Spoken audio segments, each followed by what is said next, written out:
सातारा जिल्ह्यातील आजच्या top 10 news दिनांक 14 December 2025. Powered by be vocal for local. आपली खरेदी आपल्या शहरात, आपल्या साताऱ्यात. जावळी तालुक्यातील बामनोली जवळ सावरी गावात एमडी डकचे घबाड, 115 कोटींचा मुद्देमाल जप्त. सावरी गावच्या हद्दीतील जळकावाडा म्हणून परिचित असणाऱ्या एका शेडमध्ये मुंबई क्राईम ब्रांचने शनिवारी पाटे एमडी डकच्या हत्तीवर छापा टाकून 115 कोटींचे एमडी डक हस्तगत केले.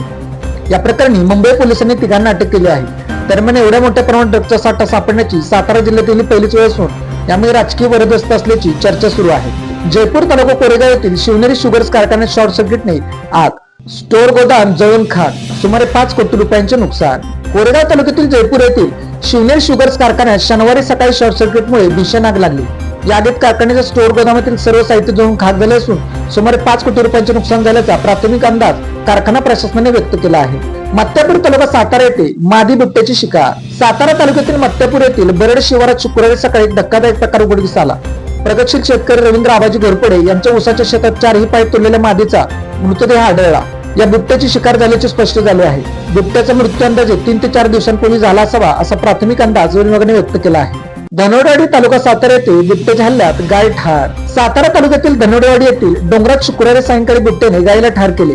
या घटनेमुळे धनोडवाडी, आसनगाव, पिलानी परिसरात घबराट उडाली असून लोक बिबट्याच्या दहशतीखाली वावरत आहेत. या भागात गेल्या काही महिन्यांपासून बिबट्याचा वार मोठ्या प्रमाणात वाढला असून शेतकरी शेतात जायला घाबरत आहेत. या भागातील पिलाने ते 15 दिवसांपूर्वी बिबट्याशी एका बैलाने झुंज दिली होती. बैलावर हल्ला केला होता. त्यावेळी जनावरांच्या आवाजाने गावकरी गोळा झाल्याने बिबट्याने डोंगरातून धूम टोकली होती. पुणे बंगळुरू महामार्ग अपघातांचा सापळा. 100 अपघातात 54 नागरिकांचा गेला जीव. आमदार अतुल भोसले यांची विधानसभेत लक्षवेधी. नागपूर येथे सुरू असलेल्या हिवाळी अधिवेशनात कराड दक्षिणचे आमदार अतुल भोसले यांनी पुणे ते बंगळुरू राष्ट्रीय महामार्ग क्रमांक 4 वरील कराड परिसरात लखलेल्या सहापदरणाच्या कामाबाबत विधानसभेत लक्षवेधी मांडत शासनाचे लक्ष वेधले. गेल्या वर्षभरात 100 अपघातात 54 नागरिकांचा जीव पुणे बंगळुरू महामार्गावर गेला आहे. जिल्ह्यात थंडीचा मुक्काम कायम. साताऱ्यात तापमान 9 अंशावर. जिल्ह्यात थंडीचा मुक्काम कायम असून शनिवारी सलग दुसऱ्या दिवशी सातारा शहराचा पारा 9 अंशावर होता. त्यामुळे जिल्ह्यात थंडी कायम असल्याने हुरहुरी भरून येत आहे. या थंडीमुळे जनजीवनावरही परिणाम झाला आहे. 2 दुचाकी ट्रॅक्टरवर धडकल्या. दुचाकीवरील चिमुकला जागीच ठार. साताऱ्यातील अपघातांची मृत्यूंचे सत्र थांबेना. सातारा येथील एमआयडीसीतील एका कंपनीसमोर ट्रॅक्टरला 2 दुचाकी धडकून दुचाकीवरील 4 वर्षीय चिमुकल्याचा जागीच मृत्यू झाला. हा अपघात शनिवारी रात्री 9:15 वाजण्याच्या सुमारास घडला. शिवांश अमर चव्हाण वय 4 मोर राहणार आबापुरी तालुका सातारा, सध्या राहणार कारणवाडी तालुका सातारा असे अपघातात मृत्यू झालेल्या बालकाचे नाव आहे. निढळ तालुका खटाव फाट्याजवळ 2 दुचाकी अपघातात 1 दुचाकीस्वार ठार, इतर 2 जखमी. निढळ तालुका खटाव येथे शनिवार रात्री 2 दुचाकींची समोरासमोर धडक होऊन झालेल्या अपघातात एका दुचाकीवरील 1 जण जागीच ठार झाला तर दुसऱ्या दुचाकीवरील 2 जण जखमी झाले. निलेश सुरेश कांबळे राहणार दर्दाई तालुका खटाव असे ठार झालेले इसमाचे नाव आहे, तर शंकर पाटोळे राहणार कोळेवाडी तालुका मान आणि नीलम मोंडवे राहणार निढळ तालुका खटाव असे जखमी झालेल्यांची नावे आहेत. शेंदूरजणे तालुका कोरेगाव येथे उभ्या ट्रकचे टायर चोरीला.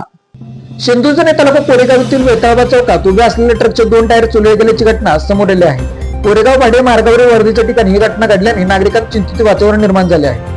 धनंजय दिनकर मिरगे राहणार शेंदूरजणे यांनी कोरेगाव पोलीस ठाण्यात तक्रार दिली आहे. अलीकडच्या काळात कोरेगाव शहर आणि परिसरात चोरीच्या तक्रारी वाढल्या आहेत.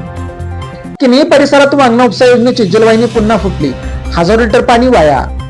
कोरेगाव तालुक्याच्या दुष्काळी उत्तर पूर्व भागातील भाडे व किनी परिसरासाठी कार्यान्वित करण्यात आलेली वांगणा उपसा सिंचन योजना 13.5 वर्षानंतर यशस्वी ठरत असल्याचे पुन्हा एकदा स्पष्ट झाले आहे. शुक्रवारी शेतीसाठी पाणी सोडण्यास सुरुवात होताच शनिवारी सकाळी जलवाहिनीला मोठ्या प्रमाणात गळती लागली. त्यामुळे किनी परिसरात लांबूनही पाण्याचे कारंजे दिसून येत होते. Made in Satara bags.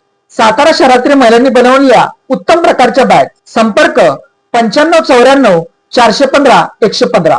Lalit tailors. Look good feel good. शाळा, कॉलेज, विविध व्यवसाय या ठिकाणी लागणारे जॅकेट बनवून मिळवण्याचे योग्य ठिकाण पवई नाका सातारा. अशाच बातम्यांसाठी जिल्हा सातारा या यूट्यूब चॅनेलला सबस्क्राईब करा. व्हिडिओ आवडल्यास व्हिडिओ लाईक करा, व्हिडिओवर कमेंट करा आणि व्हिडिओ जास्तीत जास्त लोकांपर्यंत शेअर करा.